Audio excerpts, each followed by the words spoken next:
Une histoire qui débute dès 1937 avec la création d'un hôpital psychiatrique autour du château de Saint-Rémy en Haute-Saône. Depuis, l'établissement est devenu un acteur régional majeur, reconnu dans le domaine de la psychiatrie et de la santé mentale. Avec des structures d'accueil implantées sur la moitié nord-Franche-Comté, la HBFC couvre un bassin de population de plus de 500 000 habitants grâce à l'engagement des professionnels qui œuvrent au sein des équipes pluridisciplinaires dans l'intérêt des usagers. J'ai débuté à l'HBFC en tant qu'interne de psychiatrie. J'ai bénéficié d'un contrat d'allocation d'études. La mobilité interne à l'HBFC se fait très facilement au sein des différentes filières. J'ai effectué un parcours professionnel diversifié avec plusieurs unités d'hospitalisation. La formation continue, mais aussi les formations annuelles nous permettent d'évoluer, de faire évoluer notre pratique, toujours dans l'intérêt du patient. Mon rôle est de coordonner la prise en charge des patients tant en intra-hospitalier qu'en extra-hospitalier via des consultations, mais aussi des évaluations par nos équipes mobiles sur le lieu d'habitation des patients ou encore en service MCO via la psychiatrie liaison. Mon rôle est d'évaluer et d'accompagner le patient à travers la collaboration avec le médecin psychiatre. Mon rôle est de permettre l'accès et de favoriser le maintien et la vie en logement autonome. Accompagner dans la gestion administrative et budgétaire et d'encourager le lien social. Nous favorisons l'accès au travail, l'accès aux soins en lien avec le CMP. Nous intervenons tout au long du parcours de soins et de vie du patient, quelle que soit sa filière, pédopsychiatrie, en psychiatrie générale, psychiatrie du sujet âgé. La HBFC a une force aussi médico-sociale dans son offre de soins. Nos structures nous permettent de travailler tous en réseau. Nous intervenons aussi dans les situations de crise.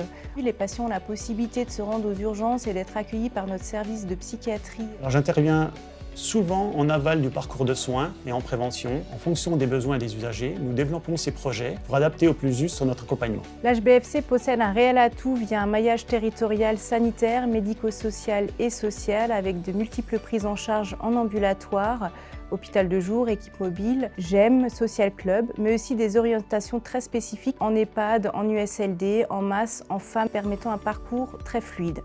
La pratique pluridisciplinaire est au cœur de notre métier. Nous avons la chance de pouvoir travailler avec différentes spécialités, psychiatres, gériatres, médecins généralistes, kinésithérapeutes, ergothérapeutes, psychomotriciens, soignants, psychologues, neuropsychologues et assistants sociaux. On s'ouvre de plus en plus vers l'extérieur et vers de nouvelles thérapies, techniques de soins. Les pratiques évoluent en psychiatrie, cela permet de déstigmatiser les patients. Nous avons le souhait de développer tout ce qui est activité dans les milieux ouverts via des projets culture et santé et tout ce qui est réhabilitation psychosociale, éducation thérapeutique. Le dernier axe de ma profession, c'est d'aller dans la recherche en soins et dans l'éthique du soin. L'HBFC est une institution dynamique qui travaille en collaboration avec les médecins autour de projets de soins innovants. La HBFC, portée par l'ensemble des professionnels, développe une organisation visant à améliorer continuellement la qualité des soins et les accompagnements proposés. Elle poursuit pour cela plusieurs objectifs. Proposer un parcours adapté à chaque personne accompagnée, de la prévention à la réinsertion, à travers une offre de soins et d'accompagnement complète et coordonnée au plus près des besoins des publics vulnérables. Lever les tabous autour de la santé mentale et promouvoir l'inclusion des personnes atteintes de troubles psychiques afin de reconnaître chacun dans toute sa citoyenneté. Valoriser la dynamique de projet et d'innovation interne en poursuivant la modernisation des structures afin d'accueillir les patients et résidents dans un environnement adapté et favoriser les conditions de travail des équipes, en développant les activités de recherche, cliniques et en soins infirmiers, en proposant aux collaborateurs des parcours professionnels évolutifs ou transversaux via la formation, le développement des compétences et la mobilité interne.